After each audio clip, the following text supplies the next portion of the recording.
안녕하십니까, 장희수 기자입니다. 검찰은 한동훈 검사의 휴대전화를 압수했는데 지금까지 열지 못하고 있어요. 한동훈 검사가 수사에 협조하지 않으면서 자기 아이폰의 비밀번호를 검찰에 제공하지 않은 거죠. 검찰은 수사 의지가 있는 건지 없는 건지 모르겠는데 아직까지 휴대전화를 열지는 못하고 있습니다. 그런데 배혜림 법조팀장, 백승우 법조기자의 휴대전화에는 한동훈 검사가 이들에게 뭐라고 했는지 그 내용이 상당수 들어 있습니다. 오늘은 이 내용을 살펴보겠습니다. 그러니까 한동훈 휴대전화를 열지는 못했지만 뒷문으로 열어서 슬쩍 그 내용 일부를 들여다보자는 거죠. 먼저 신라젠 사건 수사 초기였던 2020년 2월 11일 채널A 법조팀 단체 카톡방에 올라온 한 메시지를 보시겠습니다. 법무부에서 신라젠에 사람 보내는 걸 되게 신경 쓴다는 얘기를 들었어. 남부에서 열심히 할 생각은 있는데 뭐 신라젠에 사람을 늘리지 않은 건 아냐. 근데 신라젠은 내부 충원한 거고. 근데 법무부에서 예민하게 반응한다는 얘긴 들었어. 총장은 신라젠과 라임 수사 둘 다 제대로 하라. 충원해서 제대로 해라. 충원해 주겠다 해서 직접 뽑아서 보내준 거야. 그래서 뽑아서 보내줬는데 남부에선 라임에다가만 다 넣은 거지. 근데 그 분장하는 과정에 법무부가 예민하게 했다는 사실을 내가 들은 바가 있어. 송사명 검사장이 열심히 하는 사람이긴 하지만 법무부에 보여주는 차원에서 그럴 수밖에는 없어. 물론 신라젠을 열심히 안 한다는 건 아니고 신라젠이나 라임 수사가 피해 정도나 중대성에 비해 집중적으로 진행되지 못한 부분이 있지. 총장 차원에서 검찰 전체에 영향을 주는 메시지이기도 하고 제대로 하라는 것. 총장이 4명 사람까지 사실상 지정을 염두에 두고 한 거야. 자, 이게 무슨 말이냐면요. 윤석열 당시 검찰총장은 검사 4명을 남부지검에 파견을 합니다. 남부지검은 당시 라임펀드 사건과 신라젠 사건을 담당하고 있었는데요. 윤석열 총장이 이 두 가지 금융사건을 철저히 수사하라고 지시하면서 검사를 추가로 보내준 거죠. 그런데 남부지검에서 이 검사 4명을 모두 라임 사건에만 배치했다는 겁니다. 이유는 당시 추미애 법무장관이 신라젠 사건에 검사를 추가 파견하는 거에 대해서 되게 신경 쓰고 예민하게 굴었다라는 겁니다. 그러니까 당시 송삼현 남부지검장이 추미애 장관의 눈치를 봐서 윤석열 총장이 보내준 검사 4명을 다 라임 쪽에만 배치했다, 이렇게 설명을 해주는 내용입니다. 그런데 이 설명을 해준 검찰 관계자 누구일까요? 맞습니다. 지금 여러분들 머릿속에 떠오른 바로 그 사람, 한동훈 검사입니다. 어떻게 하냐고요? 2월 19일 백승우 기자가 이동재 기자와 통화한 녹음 파일의 녹취록을 보시겠습니다. 나는 그러니까 그게 궁금해. 그니까 그때 이제 한동훈이 나한테 얘기한 거는 법무부에서 시발 그걸 충원을 하는 거에 대해서 존나리 민감하게 군다 이거 아니야. 근데 그거에서 실제로 송사면이 뭐 근데 수사를 안 할 사람은 아닌데 법무부에 또 보여줘야 되는 게 있으니까 조금 얼레벌레 하는 건 있다 뭐 이렇게 얘기를 했었잖아. 그래갖고 그것만 나중에 그러니까 이동재 기자는 2월 11일에 자신이 단톡방에 올렸던 내용 그대로를 다시 말하면서 이 얘기를 한동훈 검사가 말해준 거라고 특정을 합니다. 그러니까 신라젠 사건 수사 초기부터 한동훈 검사가 채널A 이동재 기자와 긴밀하게 정보를 교류하고 있었다는 사실이 확인이 되는 거죠. 이동재 기자는 이 한동훈 검사와 나눈 취재 내용을 보고하는 데 그치지 않고 기사로 발제까지 합니다.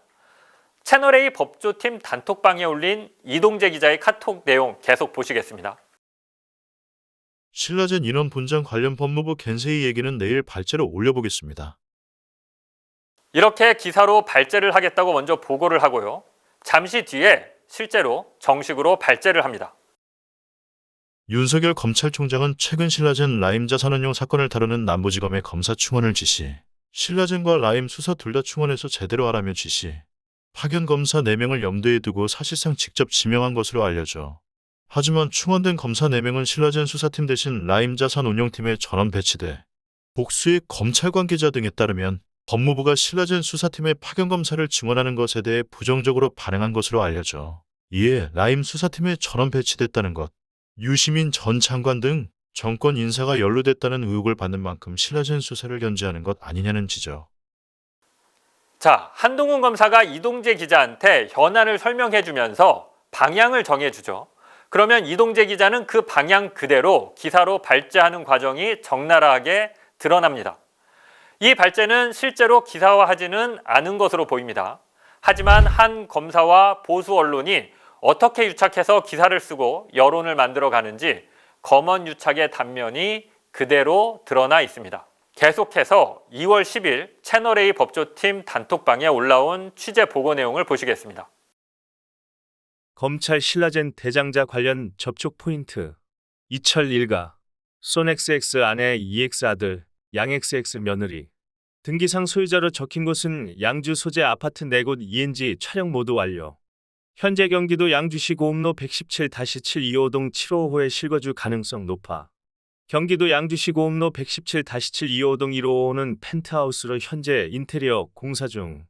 경기도 양주시 고음로 118-1695동 555와 경기도 양주시 고읍북로 28-8 유승한 네들아파트 655동 155는 현재 세주는 듯. 실거주 아님.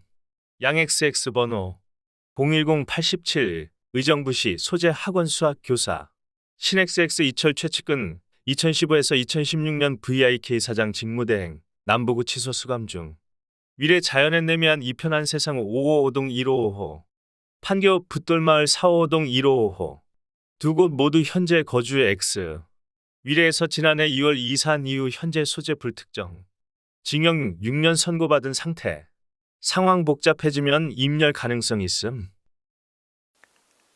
개인정보를 제가 일부 지웠는데요. 채널A 단톡방에는 이름, 전화번호, 주소가 모두 그대로 적시돼 있었습니다. 기자들은 이런 개인정보를 알아낼 수 있는 방법이 없습니다. 경찰이나 검찰 같은 수사기관에서 알려주지 않으면 말이죠. 그런데 이 취재보고 제목이 뭐였죠? 검찰, 신라젠 대상자 관련 접촉 포인트였죠. 그러니까 검찰 정보라는 얘기입니다. 이철 대표를 취재하라고 그의 개인정보를 검찰이 채널A 기자들한테 흘려준 것으로 보이는데요. 그렇다면 이동재 기자의 신라젠 취재는 처음부터 검찰이 청부해서 시작한 취재일 가능성이 매우 높습니다. 이렇게 시작된 신라젠 사건 취재는 이후 3월 31일 MBC 검언유착 의혹 보도로 중단이 됩니다. 한동훈 검사는 이때 발등에 불 떨어진 형국이 됐죠. 당시 채널A 카톡방에 올라온 대화 내용을 보면 한동훈 검사의 다급한 사정이 잘 드러납니다. 4월 2일 날 배혜림 법조팀장은 그동안 한동훈 검사와 어떤 대화를 나눴는지 정리해서 자신의 윗선에 보고를 하는데요. 먼저 3월 30일 날 한동훈이 어떤 얘기를 했는지 보시겠습니다. 한동훈 검사장은 MBC 기자가 전화를 걸어왔다고 알려와 전화를 받지 않고 문자 메시지로 대응하겠다면서 안녕하세요, 무슨 말씀을 하시는 것인지 제가 알지 못하겠으니 문자로 구체적으로 질의해 주시면 좋겠습니다. 근거 없는 의혹 제기에 신중을 기해 주시기 바랍니다. 라는 문구로 대응하는 방안을 상해 한 검사장은 오후 6시 14분 MBC 기자가 대검찰청 대변인실에 보낸 질의 내용을 참고용으로 보내요. 오후 7시 29분에는 MBC 기자가 한 검사장에게 보낸 질의 내용을 추가로 보내요. 오후 9시 보도본부장이 주재하고 부본부장과 사회부장과 회의하는 도중 한 검사장에게 2차례 전화를 받았고 녹음 파일과 녹취록의 존재 유무를 묻는 질문에 녹음 파일은 없고 그러므로 녹취록은 없다는 취지로 답변. 자, 3월 30일은 MBC 보도 하루 전인데요. 제가 한동훈 검사에게 반론을 듣기 위해 연락을 했던 날입니다. 그런데 한동훈 검사는 MBC에서 연락이 왔다고 채널A에다가 보고를 하죠. 참 이상합니다. 한동훈 검사 주장에 따르면 이동재 기자랑 신라젠 관련 대화를 한 적이 없다는 거잖아요. 그러면 이동재 기자가 자기 이름을 허위로 팔고 다닌 거고 자기는 피해자인데 가해자인 채널A에다가 항의를 하는 게 아니라 보고를 하면서 협조를 구해요. 그러면서 녹음 파일과 녹취록이 있냐 없냐를 채널A에다가 물어보죠. 아니, 없으면 없는 거지. 있는지를 왜 물어봅니까?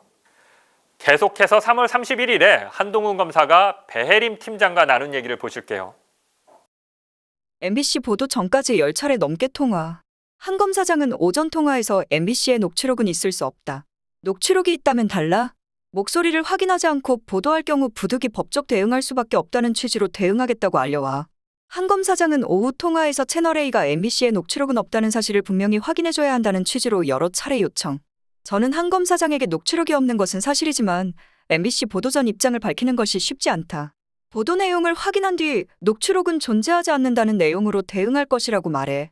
한 검사장은 이동재 사건의 피해자로 하지도 않은 일로 감찰 대상이 될 수 있다며 채널A가 녹취록에 대한 입장을 명확히 정리해 줄 것을 요구. 한 검사장은 채널A 메인 뉴스 이후 열린민주당이 감찰을 요구하는 성명을 냈다는 사실을 알려주며 피해자라는 사실을 강조하고 채널A의 신속한 입장 발표 요구. 한동훈 검사가 10차례 이상 배림 팀장에게 전화를 해서 녹취록이 없다고 해달라 이렇게 부탁을 했다는 거예요. 한동훈 검사가 어떤 사람입니까? 윤석열 총장의 최측근, 검찰 내 2인자로 불리던 사람이에요. 그런 권력자가 가해자인 채널A를 고소하고 법적 조치를 취하는 게 아니라 MBC에 녹취록이 없다고 잘 얘기해달라 이렇게 부탁을 하고 있는 상황이 지금 드러나죠. 계속해서 4월 1일 대화 내용도 보시겠습니다. 한 검사장이 오전 7시 14분 첫 전화를 걸어와 채널A 간부와 직접 통화하고 싶다는 의사를 밝혀왔고 이후 김정은 보도본부장 전화번호 알려줌. 이후 한 검사장은 오전 통화에서 보도본부장에게 문자 메시지를 보냈고 답장을 받지 못하고 있다고 알려와. 한 검사장은 계속해서 회사 입장에 변화가 없는 건 맞느냐고 물어왔고 변화 없다고 답변. 자신은 피해자일 수 있기 때문에 입장을 내주지 않는다면 너무 가혹하다고도 밝혀. 오후 4시 2분에는 MBC 지목한 검사장, 당사자 아니라고 채널A가 확인, 제목에 기사 링크를 보내 이후 내용에 문제없는지 확인해와 문제없다는 취지로 답변. 오후 5시 22분 한 검사장은 보도본부장에게 추가로 보낸 문자 메시지 내용을 보내와 이후 MBC가 보도에 정인 리포트 내용에 대해 서로 교환. 그러니까 배림 팀장한테 부탁하다가 안 되니까 채널A 보도본부장한테 직접 연락을 했다는 겁니다. 채널A가 녹취록과 녹음 파일이 없다 이렇게 공식적으로 발표해달라 이걸 배림 팀장은 물론이고 보도본부장한테까지 계속해서 요청한 겁니다.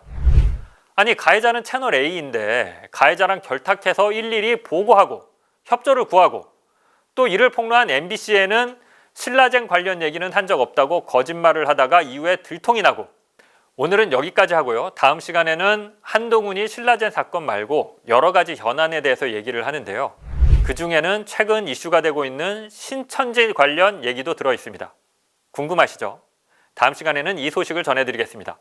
지금까지 장희수 기자였습니다.